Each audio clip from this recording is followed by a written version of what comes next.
So, dropping this in chat, should anybody want it?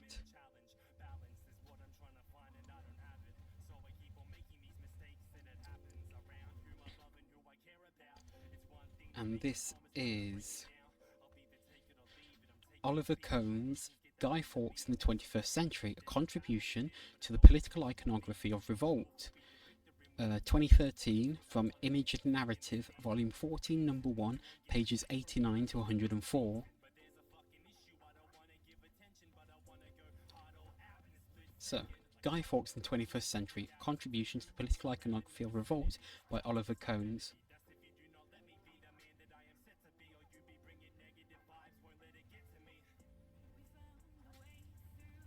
Abstract.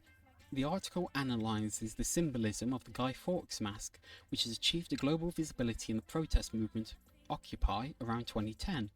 Being taken from the movie V for Vendetta from 2006, which adapts the comic V for Vendetta. The mask performs a complex interplay between pop culture and political protest. By wearing the Fawkes mask and by blowing up the British Parliament, a reappropriation of political representation for the people is demanded in the film. Thus, the Guy Fawkes mask symbolises a genuinely democratic desire. However, the political symbolism of uprising develops a disturbing affinity towards totalitarianism at the same time.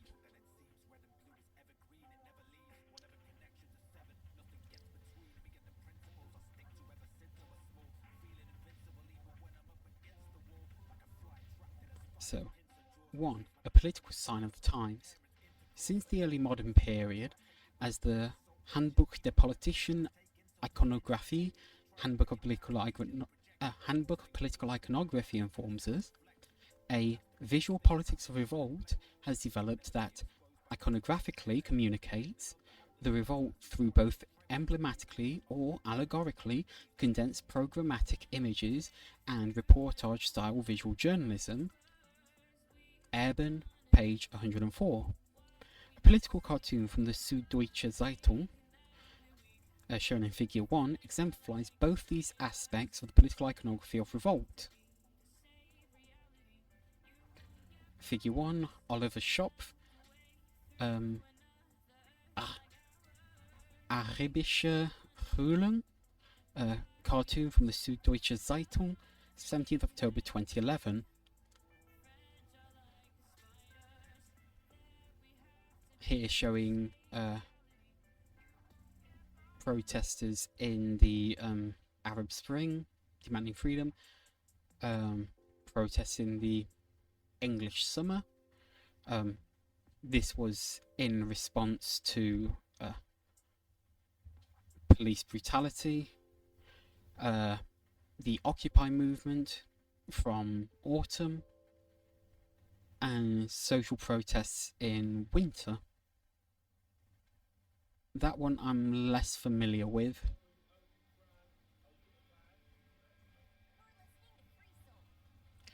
Okay, they explain it more in the later text. So, the drawing illustrates how different political revolts in 2011 are depicted through a kind of shorthand iconography, and how important visual journalism is in this process.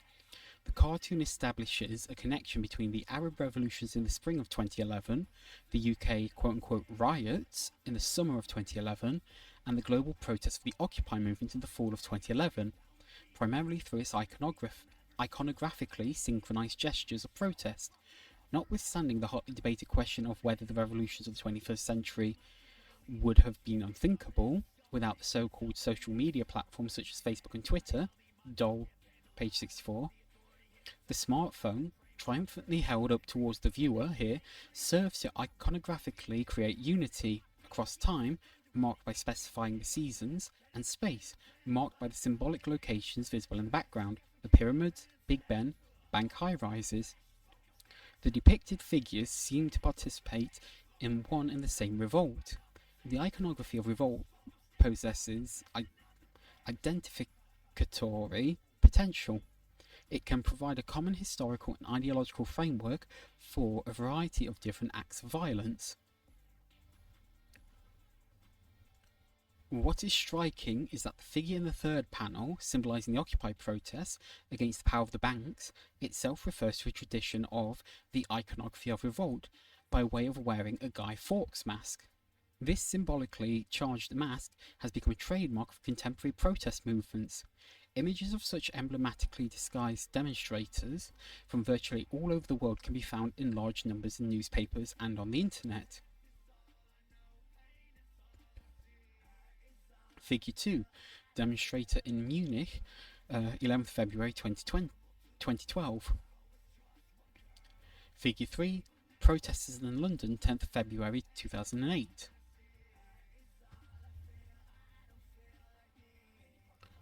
Figure 4, protesters in Cadiz, 5th of June 2011.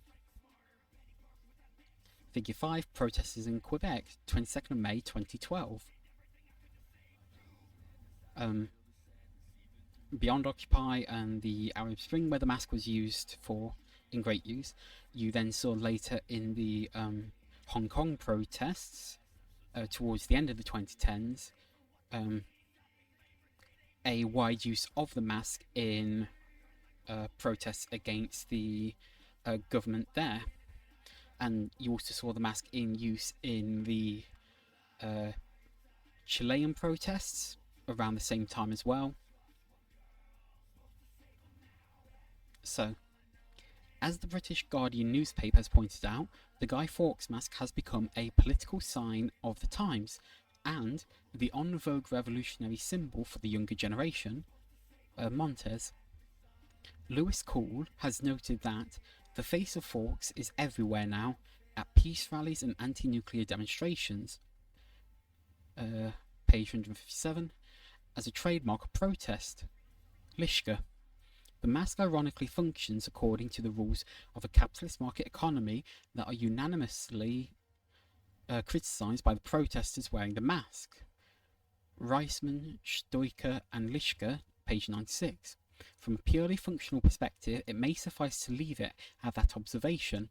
The Guy Fawkes mask symbolises, as it were, the unity of protest and thus makes the protest recognisable as such.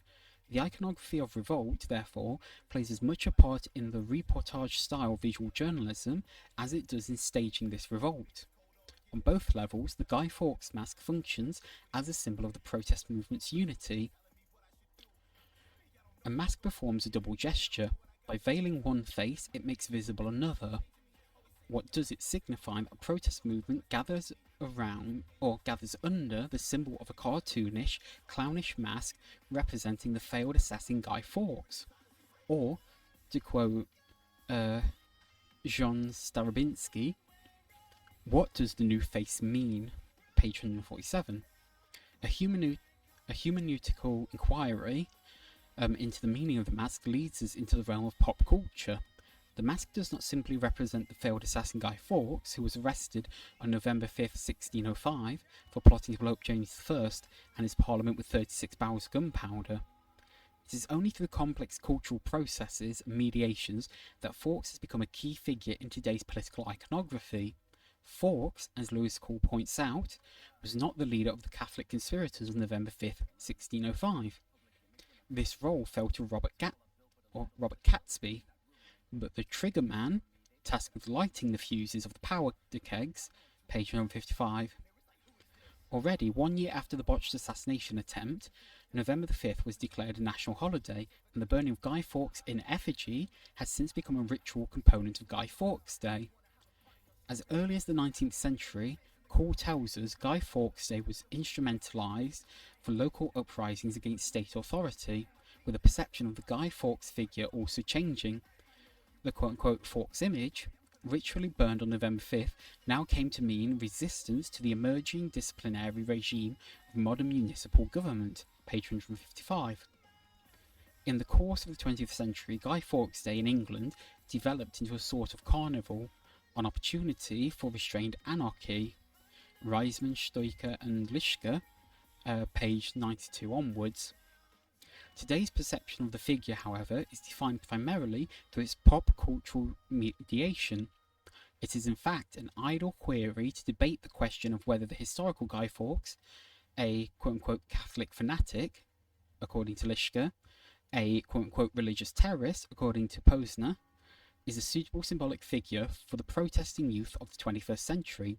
The mask, after all, represents not so much Guy Fawkes, but the Avenger V, the title character of Alan Moore and David Lloyd's graphic novel V for Vendetta, 1982 to 1985, and of the film adaptation of the same title, 2006, who dons Guy Fawkes' mask in his fight against a fascist regime. Hey, welcome in, what's that, Vasily's rant. Hope your week's going alright, and you join us as we're reading through a journal article on the political situation of the use of the Guy Fawkes mask in protests. You're having a good week. Always good to hear when people are doing alright. But yes, the exact piece we're reading is Oliver Kohns' 2013 journal article, Guy Fawkes in the 21st Century, A Contribution to the Political Iconography of Revolt, in Image and Narrative, Volume 14, Number 1. So, expect us reads the sign of a demonstrator in Toronto. The mask that is worn by the demonstrator can be understood as being part of this statement. The masked person does not appear to be identical with the person behind the mask, but as somebody representing something, in this case us. The masks used in Greek tragedy, writes Roland Barthes, had a magical function to give the voice a chthonic origin, to distort, to alienate the voice, to make it come from somewhere under the earth, page 115. The Fawkes mask too puts its wearer into a fictional imaginary space. The statement expect us does not come from somewhere under the earth, but from a collective that is expected to appear in the future. Resonant with the biblical connotations of the word expect, it announces the emergence of a powerful we, a potential or a potent political subject. Seen from this perspective, the widespread global use of the mask not only stands in ironic contrast to the anti-capitalist tendency of the protests, the photographs of Guy Fawkes masks from various world capitals rather illustrate the anticipation of a political subject that is to appear in the future. Thank you very much for the comment, Vasily. It's something I, try to achieve, keep a nice, subtle, maybe not exactly right, but, just as I'm reading stuff, make it at least somewhat pleasant, hopefully.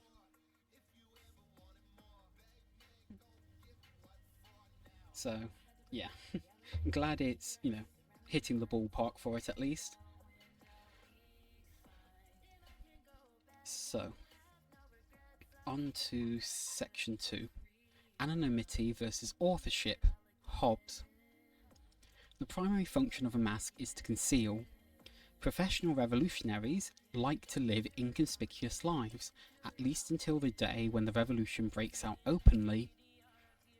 They are necessarily defined by the tactics and techniques of clandestiny. These are always a struggle where it's like, I know the root word and how I'm meant to pronounce that, but having the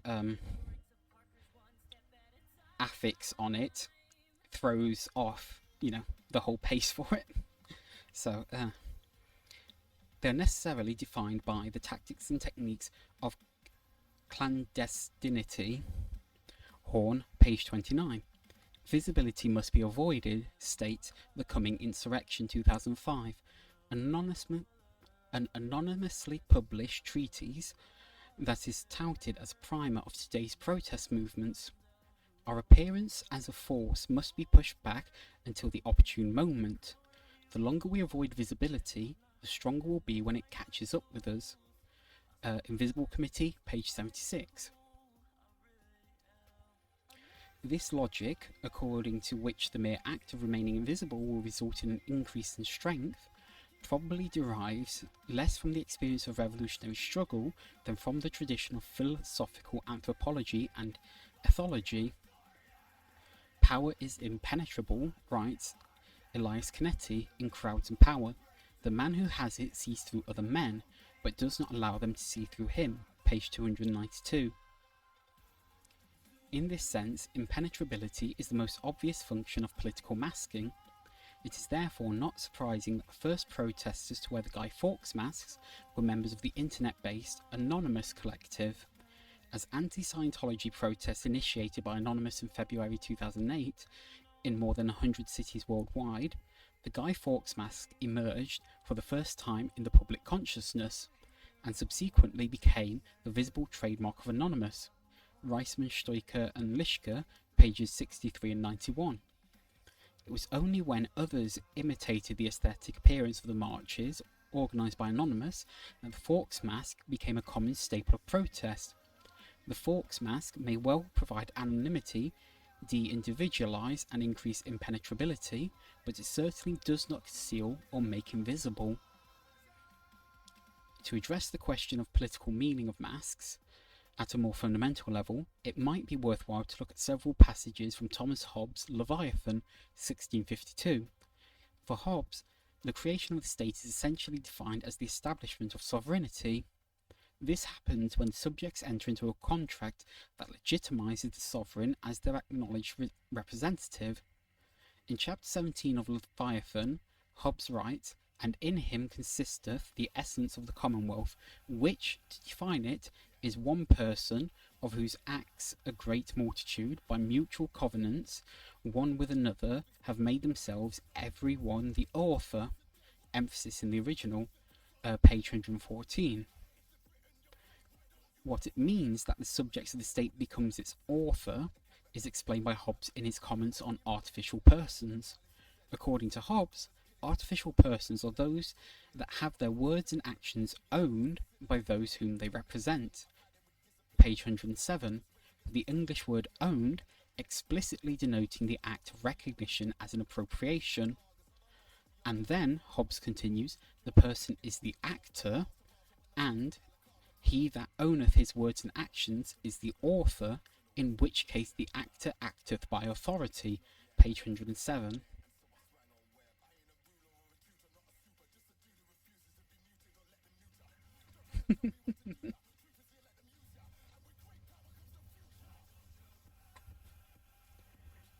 Understand the sentiment to that, Mittens?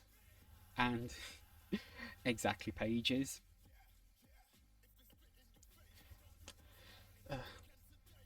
All words being inventions to, I'd say more fundamentally, aid in communication, as we need to communicate ever more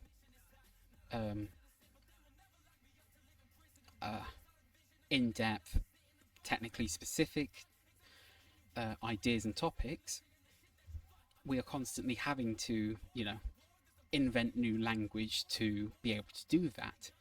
And by its very nature, those words are there to make us sound smart. I always say that's not something I've so much thought of, linking it to the, words being invented to help us sound smart as being a sort of natural product from the very act of creating them in, the need for specificity on topics. But I can get behind it.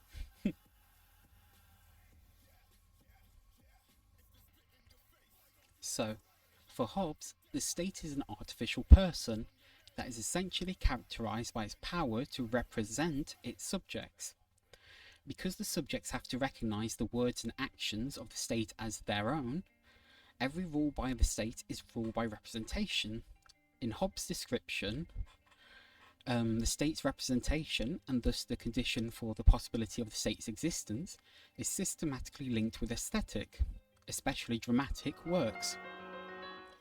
To continue from our section talking about Hobbes' work and the idea of person and authenticity within politics, Hobbes explicitly elaborates on the etymology of the word person, which refers to the theatrical sphere. The word person, he writes, is Latin instead, whereof the Greeks have that, which I can't read the Greek alphabet, so apologies for not, giving you a pronunciation to that. So, but that which signifies the face, as persona in Latin signifies the disguise, or outward appearance, of a man counterfeited on the stage, so that a person is the same that an actor is, both on the stage and in common conversation, page 106. The sovereign who creates the artificial person of the state by representing the unity of his subjects is thus essentially a state actor, in order to put an end to the permanent civil war of the natural state. The subjects had to authorize the sovereign to represent them. As a result, they hear their own persona acting and speaking through the sovereign's mask. In Hobbes' conception, the subject of the state is subject to a theatrical regime of representation. Derman, pages 85 onwards.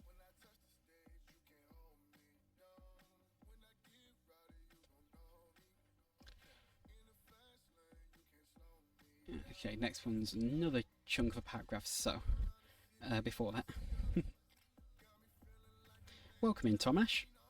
I hope you're doing alright. Of course, it should go a bit without saying, a lot of Hobbes's ideas, especially from the likes of Leviathan, which this article is choosing to pull from, I would say are adamantly wrong.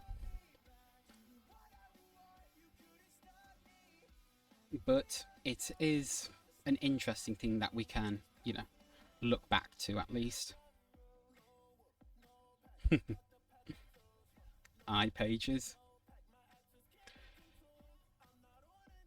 So, in V for Vendetta, the title character of V is defined by his struggle against this regime of representation. In the fictional world of both the graphic novel and the movie, England is ruled by a fascist regime that brutally persecutes dissidents, ethnic minorities, and homosexuals, detaining them in concentration camp-like prisons. The graphic novel and the movie differ, however, when it comes to the backstory. In the graphic novel, a flashback by Evie provides readers with information about the events leading up to the fascist regime. Following a nuclear war, revolts had led to the collapse of the central government, which was subsequently re-established by the fascists. In the movie, a deadly plague, apparently spread by the fascists themselves, and an ensuing collective panic take the place of the nuclear war. Both graphic novel and film are rooted in the political situation of their times. While the graphic novel, originally published in 1981, reflects on the Cold War era fears of a nuclear apocalypse, the 2006 movie portrays a ruthless government that rules through manipulations, lies and fear-mongering, and thus can be interpreted as allegorical representation of the Bush administration. Call pages 165 and 160. Other way around on the page order there, obviously. In both versions, the fascist state has implemented a comprehensive surveillance and propaganda system reminiscent of George Orwell's 1984 in order to control, monitor and manipulate its population. These fight against the regime, though it is a fascist regime, so that still stands, has a dual motivation. While leading a personal vendetta against the guards and the doctors at the concentration camp where he was imprisoned, he also fights against the state's entire regime of representation and wants to topple the fascist government. While the fascist propaganda system favours the key mass media of the 20th century, radio and television foremost among them, V utilises the quote-unquote old media. As it turns out, he is a member of the educated middle classes who knows how to put his symbolic capital to good use. His hideout resembles a library. He quotes Shakespeare and is shown reading Thomas Pynchon's novel V. By exchanging the centrally broadcast images for the decentrally archived written words and thus opting out of the state media system, V exposes official representation as illusionary and is ready to fight it. "It's everything, Evie," he says in one scene. "The perfect entrance, the grand illusion, it's everything, and I'm going to bring the house down." Moore and Lloyd, page 31. which V means literally at the beginning of the graphic novel and towards the end of the film, he blows up the British Parliament. The iconic Tower of Big Ben is blown to smithereens. More on Lloyd, page 14, thus destroying the central site of parliamentary representation. By blowing up the Parliament building, V becomes the legitimate successor of the Catholic terrorist Guy Fawkes, whose attempt to do so in 1605 had failed. Yet, whereas Fawkes wanted to physically kill the members of Parliament and the King and thus the representatives of the state, V blows up the empty Parliament building in the middle of the night. V's attack is not directed against the representatives of the system, but against the state system of representation as such. Then go back a bit. Figure 6, Revolutionary Media Guerrilla, screenshot from V for Vendetta at 18 minutes 17 seconds.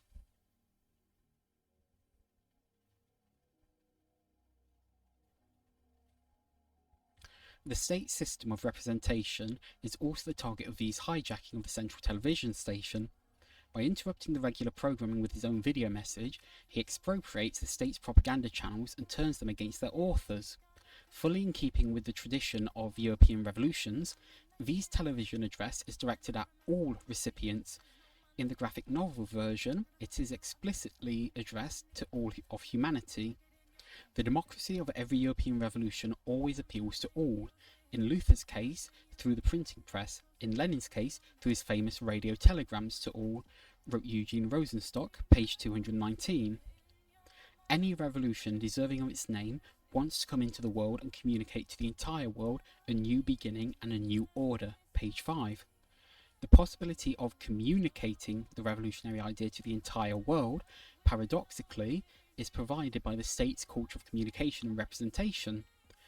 Because the radio and TV channels of fascist England have literally been synchronized, gleichgeschaltet, V's television address reaches all viewers in the country. You designed it, wanted it foolproof. You said every television in London. Propaganda chief Dascom justifies himself to the angry Chancellor V for Vendetta, 19 minutes 9 seconds. In this sense, V for Vendetta develops a narrative about the possibility of capturing and seizing official representation. Lewis Call comments, if power in the postmodern world is based largely upon illusion and the creative manipulation of reality, then revolutionaries have a clear and effective strategy available to them. They need only seize the engines of simulation, puncture the veil of illusion, and replace the official discourse with a radical alternative narrative, page 163. If the state's representation is not only the communication of power via the mass media, but an essential precondition of rule, representation logically becomes a potential arena for revolutionary activities. In Call's words, the face of Fawkes stands ready to engage capital and the state in the place where they are weakest, the terrain of representation, page 157.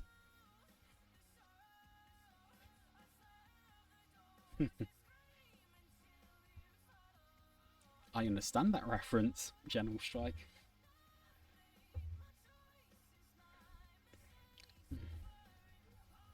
As a little injection of commentary on the piece itself, I would say, whilst it is interesting, some of the connections and original thought the author, Oliver Kohns, provides to us, I will say what strikes me as the most powerful bits to it so far will be the quotes pulled from Lewis Call. Now, that may be a bit of my bias because there's a bit of sort of ideological alignment between where I stand and where Call stands on the matter. But as to the Call piece being referenced here, it is one I've read before and one which I will be planning to read in the next couple of weeks, most likely, on stream. So if any of you choose to join me for that time as well, you'll be able to get the full piece that this author has referenced quite a few times now. Section 3. Masks and Masses. There is no single consistent explanation for the appropriation of the Guy Fawkes mask by today's globalized protest movements. We can, however, identify motives and connections. In a political context, masks are not simply a means of achieving impenetrability and escaping from surveillance. As a political symbol, the Fawkes mask competes with official iconography, and thus, through its mere public presence, puts an end to the state's monopoly of representation. The anonymity of the mask annuls the individual's authorship of the state's representation as described by Hobbes. By putting on the theatrical Guy Fawkes mask, the individual directly competes with the sovereign who, for Hobbes, was to be the sole actor of the body politic, authorising only him or herself. The protesting individual demands the sovereignty that, in Hobbes' narrative, has been taken from the people once and for all and given over to the government. Sabotage every representative authority, states the coming insurrection, Invisible Committee, page 80.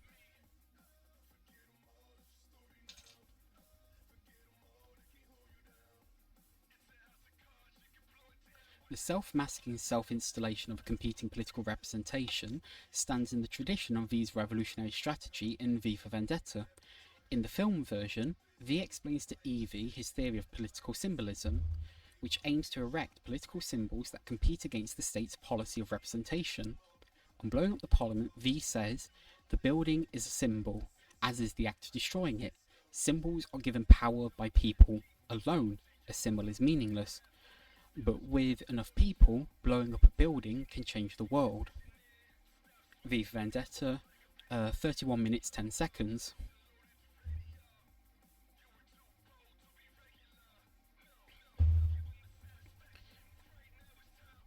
I will say, as another note, if you want to get a bit more of an understanding for the talk in this piece around symbols and symbolism, you'd want to look at simulation and simulacra. Now, I can't say if I describe that as an introductory text, because yeah, a lot of the language used within the work by Baudrillard is on the more,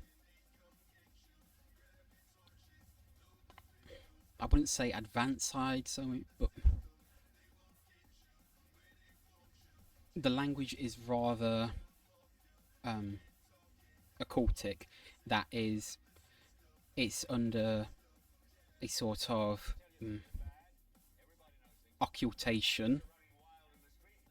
So unless you're familiar with how some of the language is used, it can be a bit difficult.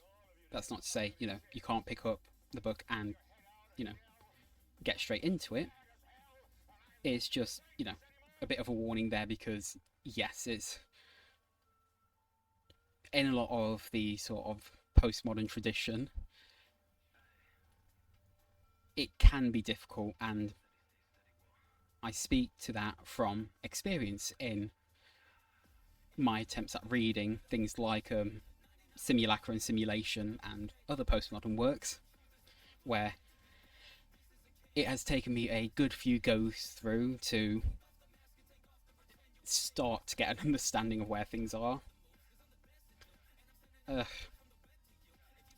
Probably be overstating my ability to say I have an understanding of it now. So, there we are. Continuing with the article, in the graphic novel, this authority is personalised. V here names the voice of the people, the vox populi, as a countervailing force to the illusions and manipulations of official representation. It does not do to rely too much on silent majorities, Evie, for silence is a fragile thing. One loud noise, and it's gone. He lectures his accomplice Evie, Morn Lloyd, page 193. In the graphic novel, this proposition is illustrated in 3 consecutive panels by depicting the image of the revolt against the regime.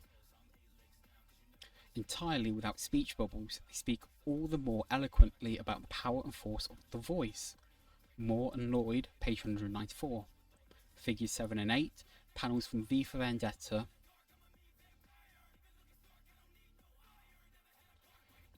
The three panels show a crowd that, as the reader learns on the previous page, is witnessing a woman's arbitrary execution by the regime's henchmen. Figure 9, panel from V for Vendetta.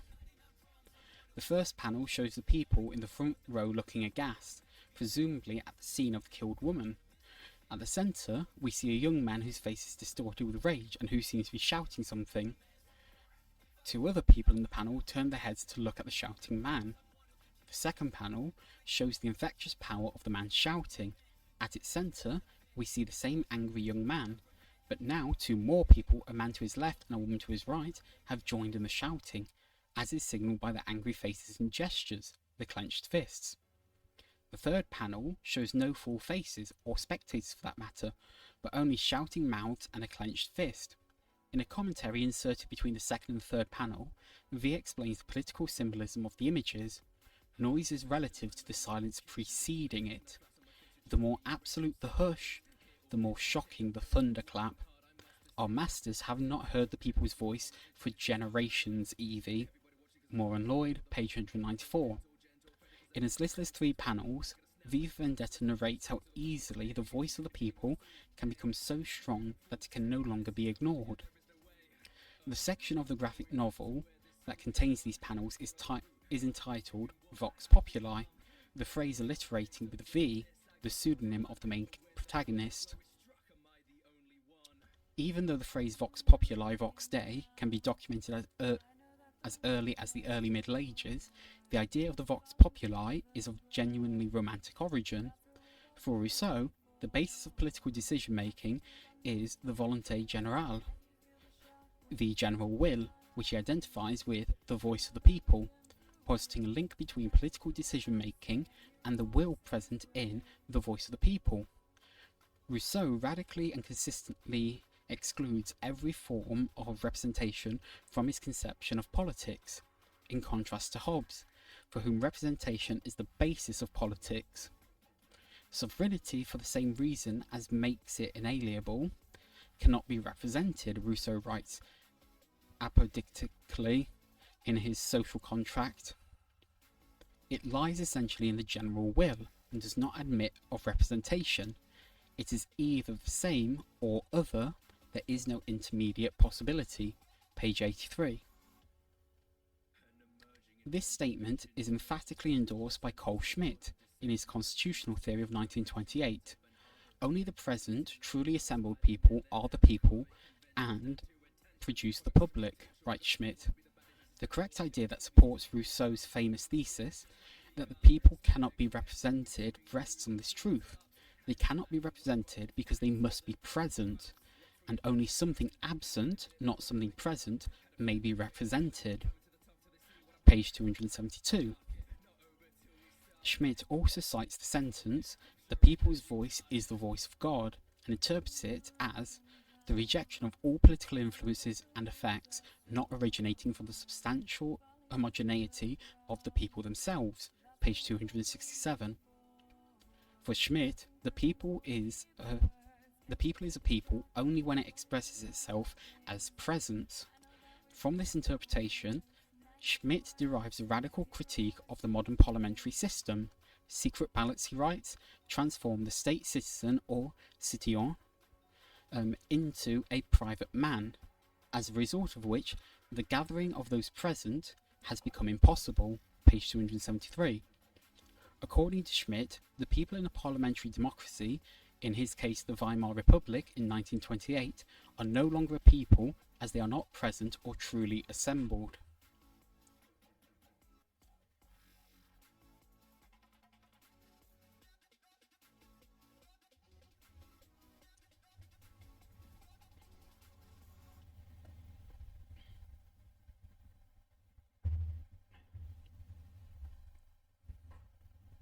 What follows from Schmitt's theory of democracy is that the people as such must become visible to be able to emerge as a political actor. The film version of V for Vendetta presents the becoming visible of the people in a more emotional and melodramatic way than the graphic novel upon which it is based. a fact that may be due to the medium's fundamental affinity to crowds and masses, as has been frequently pointed out by film theorists, Brill, page 23, and Beilenhoff, page 53.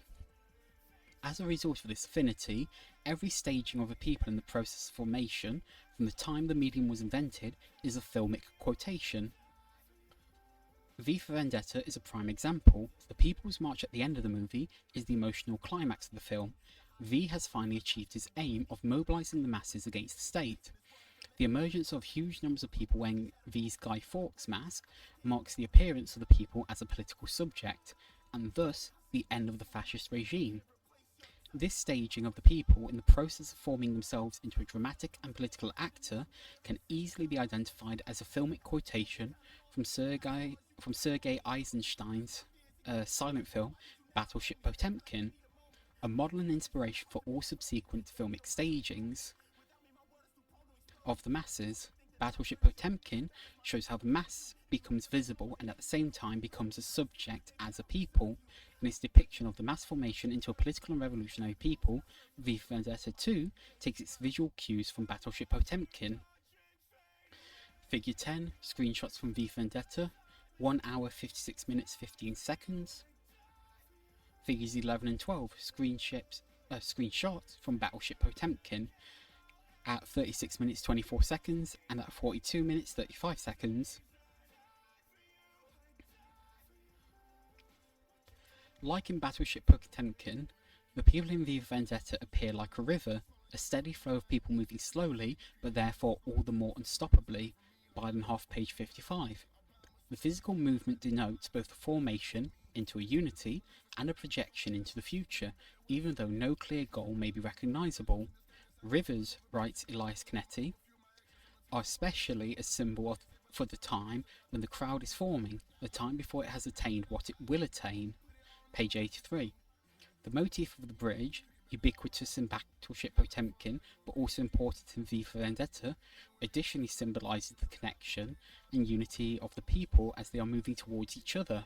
Mothers, sisters, brothers, let nothing divide us. An insert in Battleship Potemkin at 41 minutes 24 seconds reads, "The uniform movement emphasizes the intrinsic equality of the people who, in both the Soviet propaganda movie of 1925 and the Hollywood movie of 2006, explicitly dispense with leaders and thus representatives." Stressing this point with reference to Battleship Potemkin, Leslie Brill writes, "Besides individualizing the members of the Odessa crowd, he, Eisenstein, emphasizes their diversity and, therefore, the masses' inclusiveness," pages 30 to 31. If indeed such a thing is possible, the people in V for Vendetta appear to be even more homogeneous because of their uniforms and their Guy Fawkes, that is V, masks. We need not elaborate on Goebbels' enthusiasm for Battleship Potemkin to note the totalitarian dimension of the way the people are staged in the Soviet movie, but also in V for Vendetta. The slogan of the Fascist Party in V for Vendetta, "Strength through unity, unity through faith," 7 minutes 24 seconds, paradoxically could also be the slogan of the people rebelling against the regime. This is not to say that V for Vendetta subscribes to a totalitarian ideology. The quasi-totalitarian look of the people in V for Vendetta rather suggests that the visual symbolism of democracy is identical with the visual language of totalitarianism. As a result, there is no specifically democratic political iconography, because democracy, at its most theatrical moment, the moment when the people are forming themselves into a political subject, can only resort to the same visual aesthetics as totalitarian ideology. The reason for this linkage is far from contingent. The staging of the people at the moment of their formation into a political subject is without doubt an important component of the political iconography of democracy. It evokes the people as an entity that stands outside of and above any constitutional norm, and that, in a democracy, as Carl Schmitt points out, has to be directly and genuinely present, not mediated by previously defined normative systems, validations, and fictions, page 271. In this sense, the political iconography of democracy stages a people outside of any laws, norms, and limitations. In order to confirm them as sovereign, to use one of Schmidt's key terms. As an unlimited sovereign outside the law, the people need to have a will and a unity that have not come about through ballots and elections only, which would be within the legal norm. In the moment of their sovereignty, the people and with them democracy is totalitarian. This also explains Schmidt's otherwise potentially somewhat mysterious remark that a dictatorship in particular is possible only on a democratic foundation, page 266.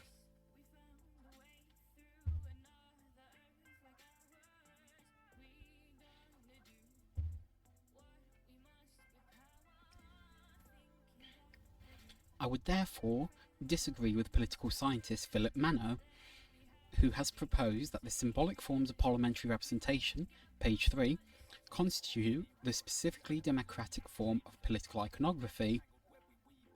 By drawing on Schmidt's distinction between representation and identity, I would rather argue that the specifically democratic political iconography always stages an attack on the principle of representation in the name of the identity of the people, complete with this staging's totalitarian ambivalence.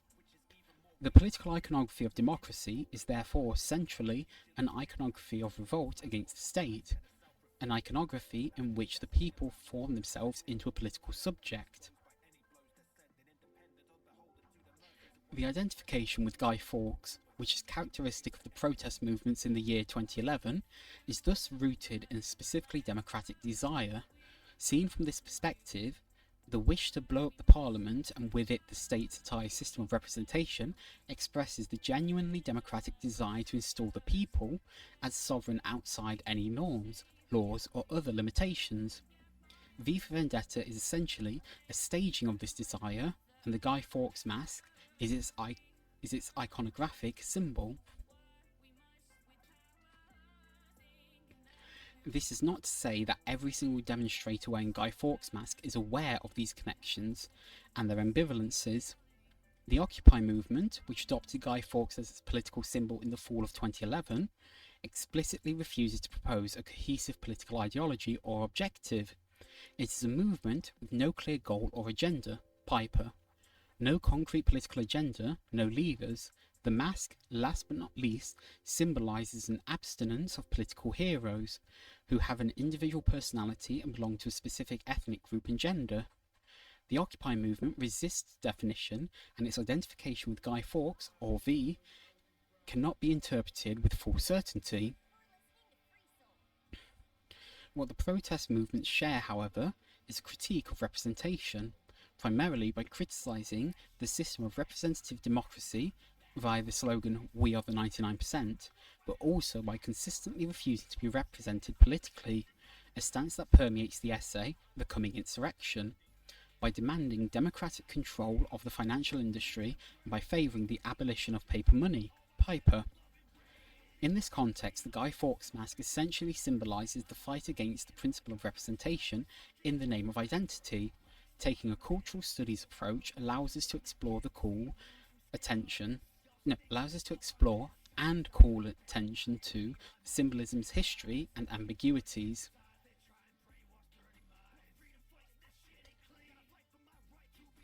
And, okay, I did not realise this was a translated paper, but this translation was provided to us by Manuela Thurner.